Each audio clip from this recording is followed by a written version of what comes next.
Estamos con Simón Cueva, rector de la Universidad Internacional de Ecuador, ex ministro de Finanzas, Economía y Finanzas de Ecuador también. Gracias, Simón, por conversar con Bloomberg en español.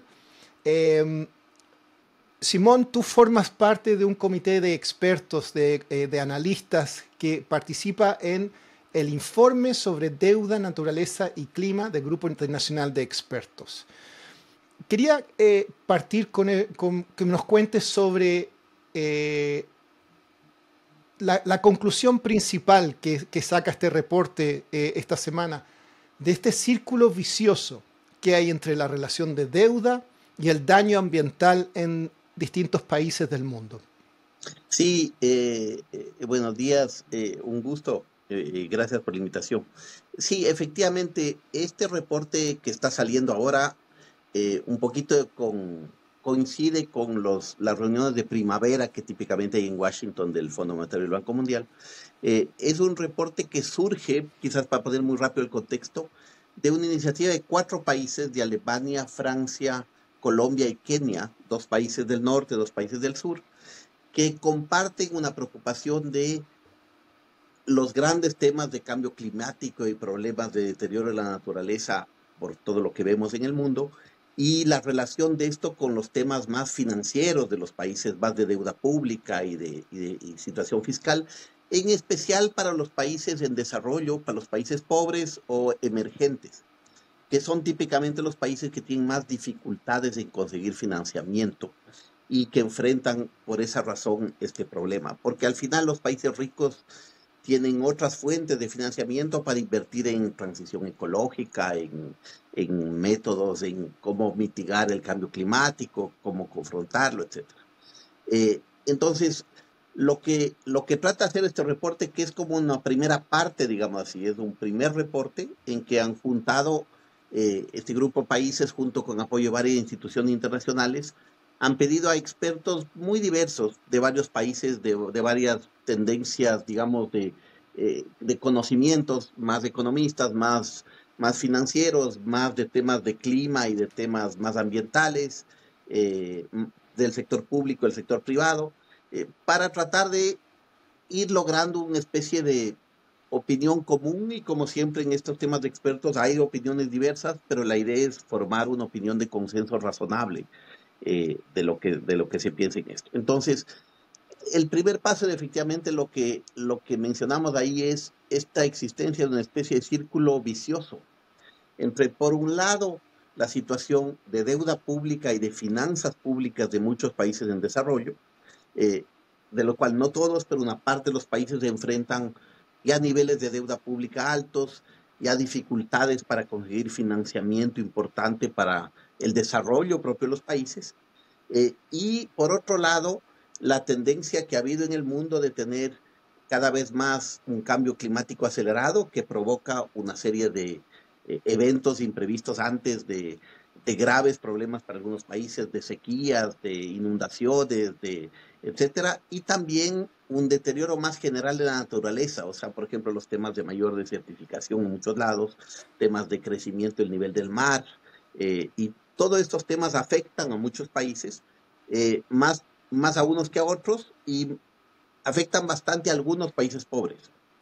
Entonces, ¿de Ujú. dónde sale el círculo vicioso? Sale de que enfrentar esos problemas para hacer frente, digamos, a los problemas de cambio climático, cuando un país tiene, por ejemplo, más huracanes, eh, más inundaciones, más sequía y por ende falta de agua en muchos lados, como ahora vive Latinoamérica, falta de energía, como vive mi país, el Ecuador, en estos días, que está con 12, 14 horas de apagones diarios.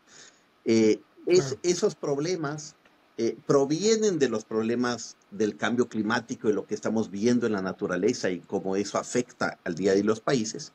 Y enfrentarlo para muchos países o mitigar los efectos implica recursos, implica poner recursos para enfrentar los problemas, lo que la población sufre por esos temas, los problemas de falta de energía, de falta de agua, etcétera.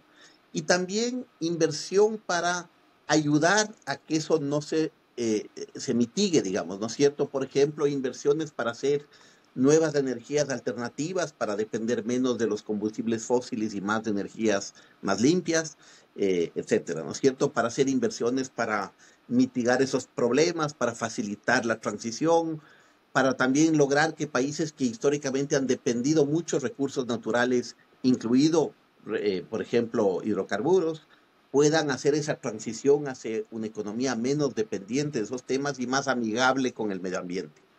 Pero todo eso implica muchos Ujú, recursos de entrada.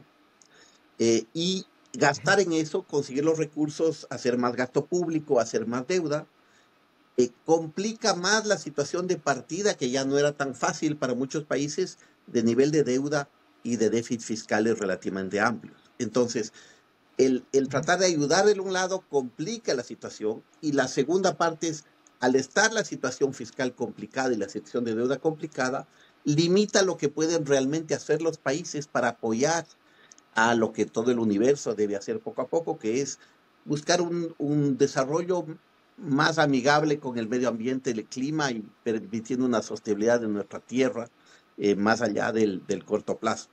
Entonces, es como un círculo ujú. vicioso en que lo uno le afecta a lo otro y lo otro dificulta que se tomen decisiones para facilitarlo primero, para atenuarlo primero. Entonces, muchos países en desarrollo en particular, que son países que no tienen necesariamente acceso a financiamiento muy amplio.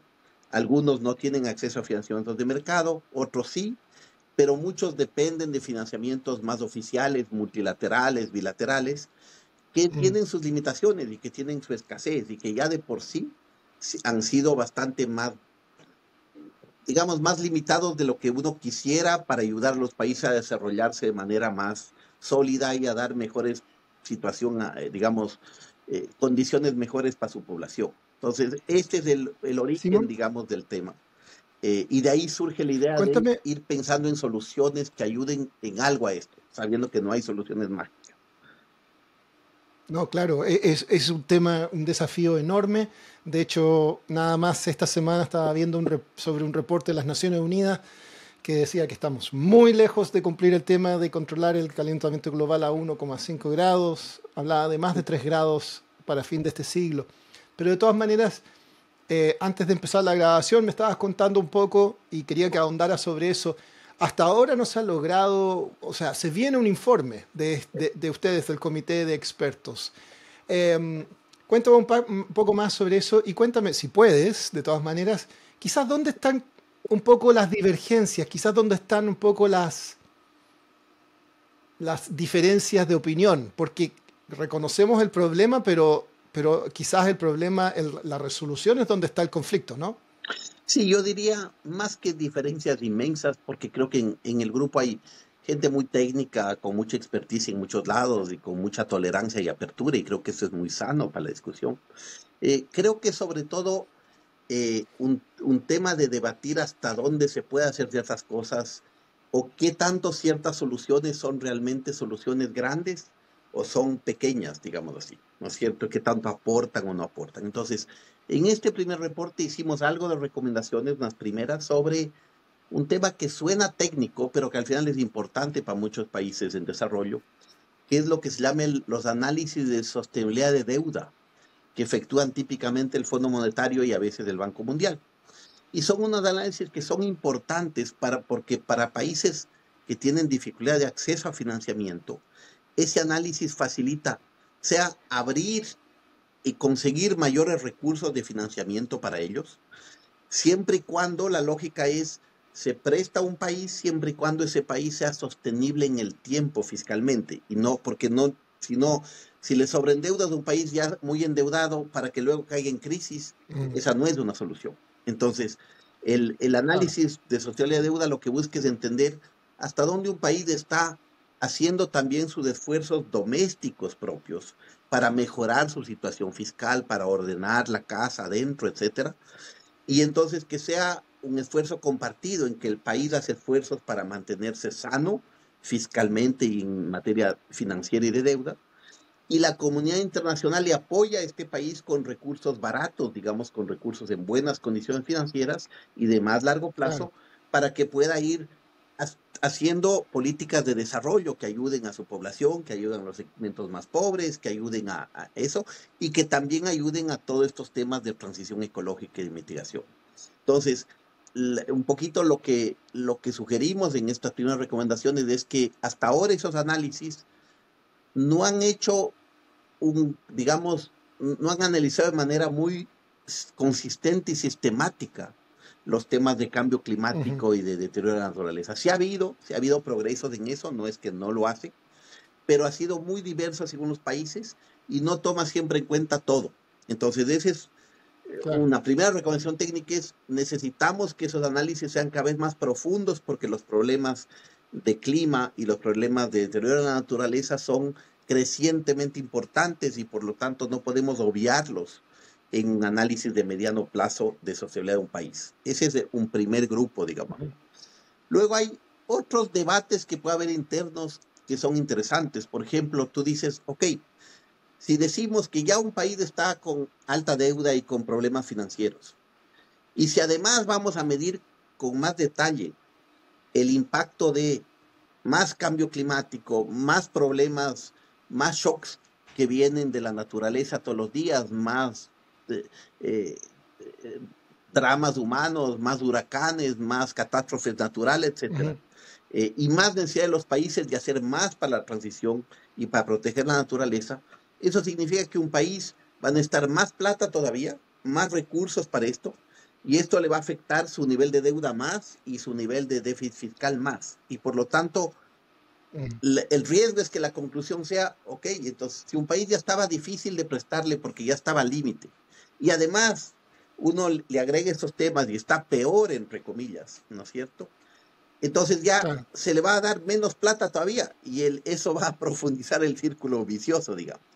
Entonces, lo otro que decimos es que hace falta que esos reportes también tomen en cuenta el efecto benéfico, en cambio, de hacer políticas sanas para el medio ambiente. El hecho de que si un país emprende esfuerzos para hacer más transición, más protección de la naturaleza, más transición de salida de, por ejemplo, hidrocarburos hacia energías más limpias, etcétera, eh, eso tiene un impacto, en cambio, muy positivo a mediano plazo en la capacidad de crecer de ese país, en el desarrollo del país y del mundo y tal. Y si no consideramos ambos lados, el lado más negativo de corto plazo de que cuesta más hacer estas cosas y el lado más positivo de largo plazo, hay el riesgo de que la conclusión sea, uy, los países están peor que antes y va a ser mucho más difícil aún conseguir recursos para ello. Y lo que todos creemos en el grupo es que se necesita más recursos claramente, tanto públicos de financiamiento como privados de financiamiento privado, para ir logrando que realmente una buena parte de los países del mundo que están en desarrollo contribuyan y puedan al mismo tiempo crecer y ayudar a su población y hacer lo correcto en términos de transición ecológica y desarrollo natural. Entonces, esas discusiones que son técnicas son interesantes para ver eso. Y quizá del segundo reporte que saldría en unos meses más, probablemente en abril, mayo del año próximo, va a tratar de ver un poco más en detalle otros temas más específicos de cómo de evolución de la deuda soberana, de cómo se mide temas de deuda, cómo se puede fortalecer el financiamiento doméstico para mejorar la situación financiera de los países, cómo se puede, si hay cierto tipo de financiamiento especial para temas de naturaleza. Ha habido, por ejemplo, operaciones de swaps de deuda por naturaleza o por protección, Claro, sí. deuda que se emite que tiene algún tipo de relación con temas de sostenibilidad, que son temas un poco técnicos y lo que estamos tratando es de ¿Cómo lo, analizarlos y de pensar a futuro, pero eso vendrá en la segunda parte, digamos. algo así anunció recientemente El Salvador, creo, con la ayuda del banco JP Morgan. Efectivamente, hace pocos días creo que El Salvador anunció un canje de deuda por naturaleza, digamos, por protección natural. Antes, por ejemplo, Belice lo había hecho, Ecuador lo hizo, varios países lo han hecho. Eh, y son Sí, operaciones interesantes, pero limitadas también. O sea, que tienen un claro. impacto todavía limitado. Entonces, ese tipo de temas, pero todavía no están en este reporte a detalle en el análisis, digamos así. Vamos a quedar muy atentos entonces cuando salga ese reporte para saber las recomendaciones ya más específicas.